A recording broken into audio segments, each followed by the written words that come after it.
buenas tardes. My name is Carmen, and you can call me Carmencita. And if you are obsessed with cookbooks, just like I am obsessed with cookbooks, and you buy way too many of them, and then you have no space to put them, and then you feel guilty about buying them, but you keep doing it because every time you go through a cookbook and you see all the pictures and recipes and all the stories of where this food comes from, you feel inner peace, then you should be here. And today I'm bringing you The New Way to Cake, which is a cookbook. Here it is. Ting, ting, ting. That's how it looks. That actually I took out of the library because I want to be mindful about what I purchase. But now I'm sure I want to purchase this. And the author is Benjamina Ebuehi. And don't come after me if I'm saying if I'm pronouncing this name wrong, her name wrong. Just give me a hint in the comments on how to say this properly and how to pronounce it properly. I'm thinking in Spanish, just so you know. And what do I know about the book? Okay, about the book, it's simple baking recipes.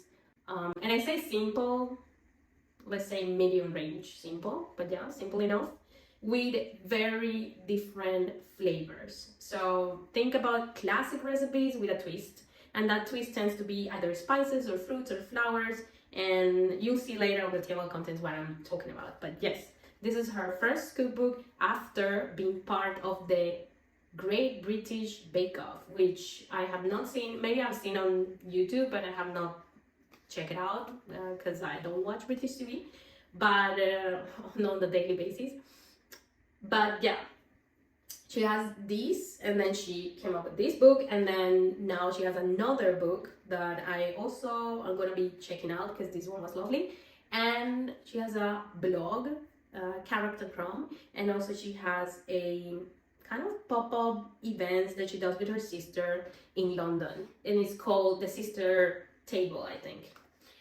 And I'll leave more information about the Sister Table, about Carrot and Crumb, about everything down below in the description if you want to follow more about her. Like, how did I came up, like, why do I end up here looking for this book and for her, is because I ended up reading the news as always in The Guardian and going to the rabbit hole of the internet, ended up in the recipe area and found Benjamina. Her recipes were so good. They were always like combining very tropical fruits in different, or spices in things that for me were traditional pastry, and so it got me hooked. And after looking for more recipes in The Guardian from her, I decided to try the book. So that's how I know. And now we can go into a little bit of the graphic design. As you can see, it's very minimalist. All the photography. Gonna show a lot of authors. They're impeccable. All the pictures are so beautiful. I really, really think that it screams to me elegance. It's just simple and tasteful.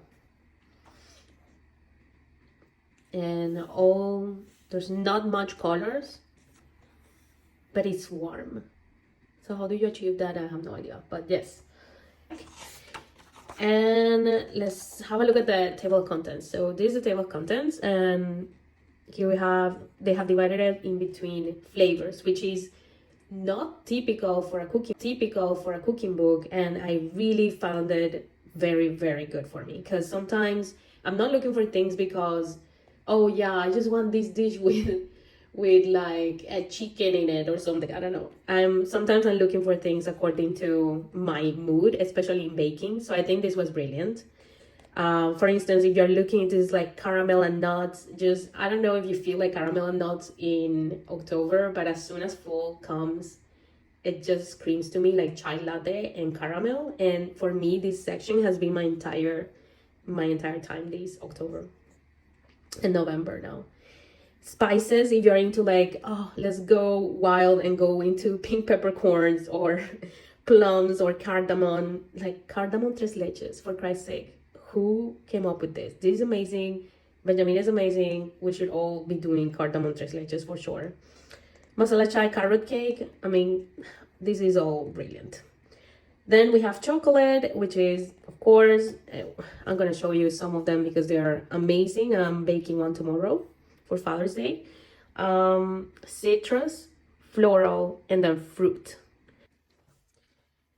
Here is a recipe format I want to show you. So pink peppercorn madeleines that sound incredible. And as you can see, you have here the ingredients, very simple, all in grams, nothing out of the ordinary, nothing confusing about it. I kind of like that you have 1 tablespoon and immediately tells you like how many milliliters it is, because sometimes I'm like Googling and asking Siri for stuff. Here is, she always adds a small explanation of why this recipe. Sometimes in the case of the plantain recipe, it was about plantains, where the plantains come, and she has a small explanation about the Caribbean, which I completely appreciate, because sometimes you see an ingredient and you don't know where it comes from and or why she's thinking about it. So you will get that explanation in brief, in a paragraph, and then you will get the entire recipe.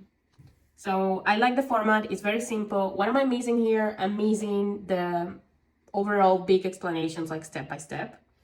But if you have problems with step by step, which I do many times because baking is not my thing, I would say you should definitely go for a YouTube channel first, where you get familiarized with things, and then you come back into the book. Okay, that's some of that. And then I'm going to show you some of fruit. Fig, blackberry, and tahini cake. Passion fruit friands. This looks amazing. Sour cherry and maglev crumble cake. Hidden pear cake. So yeah, this is some of the things that you can get. I love palova. Palova is the thing that I always order if I see it in a menu. And rosemary and peach palova. These for sure I'm gonna try too. This is the final part in which I give you my personal scoring. So I have scoring for clarity and instructions, I think a 4. Why I don't give it a 5? Because it doesn't have step by step, and although our simple recipes, some of the things like clarified butter and all these things, like I want to know more, but it's pretty good. Then ingredient accessibility, I will place at 3.5. I think that if you are into cooking, you probably have all these ingredients or you know where to find them. But if you're not, and you are a beginner or an average person that does cooking like maybe 4 times a year, then I think it might be problematic to find some of the ingredients. And of course that depends on your location, if you're in a big city or not. And then I have a scoring for cultural sensitivity, in which I'm thinking more about, does this book respect diverse culinary traditions and our cultural context explained? And I think she does. So I placed a 4 for explaining where does the ingredients come from, how does she relate to these ingredients or to this recipe, and why does she like it. And I think she tends to put in it some of the explanation of like why, where, like if it's plantains from the Caribbean, like where does it come from, why. So I think it's a 4. And on originality, I would say a 4.5. I come across a lot of baking books that, yes, have great recipes, everything looks perfect, and the pictures are beautiful. But in this particular book, what comes across is the combination of flavors, and I would say it's a 4.5. I don't think so much on techniques per se. So if you're looking for techniques, maybe this is not the book. But if you're looking for flavors and presentation ideas that are like simple and you can do at home and anybody can do them, then maybe this is the book for you. And I'm gonna show you my 3 favorite recipes so far, because I think I'm gonna be trying more. But I'm a sucker for almond and amaretto cake. This almond and amaretto cake, anything that has amaretto is my thing. And this is what I tell you, like if you are not into knowing a lot of ingredients, maybe you don't know what amaretto is. But yes, that's one of my favorites. This is another one, the cardamom tres leches. Anyone that loves tres leches like I do, and I'm always looking for the tres leches around me, and unfortunately I live in Sweden, so there's no tres leches here anywhere. This is amazing and it was delicious. So I'm gonna be baking even another one for work because I wanna go and impress.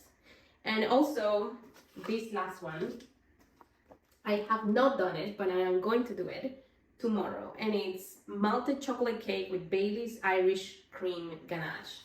I don't know if you can see the picture there, but it looks so yummy. And to think about the richness of malt and Baileys and chocolate, mind-blowing. So I have to try it. So those are like my top. I have also done this one, the main one, which is orange blossom and yogurt. and I think it was great. It's just, I mean, I love Orange Blossom. It's just that I love the other ones more. So don't tell anyone. Yeah. So overall, my final question in my scoring is: would I buy this for myself? And yes, I would, and I will. So I'll be placing an order on this. And also, would I buy this for a friend? Yes, I will buy this for a friend that is into baking and wants to explore new flavors. And maybe she or he is not a perfectionist person that needs to do like the most high level thing, but more on the simple. And I would say even busy people could have this book. So if you're looking into a present for someone that you know they enjoy cooking and they would like to impress from time to time on the holidays or whatever, then maybe this is the book. I hope you like this video, and I'm gonna be bringing her next book, but also other books that I've been taking out from the library and also purchasing. So if you are in for more cookbooks, then follow. Bye.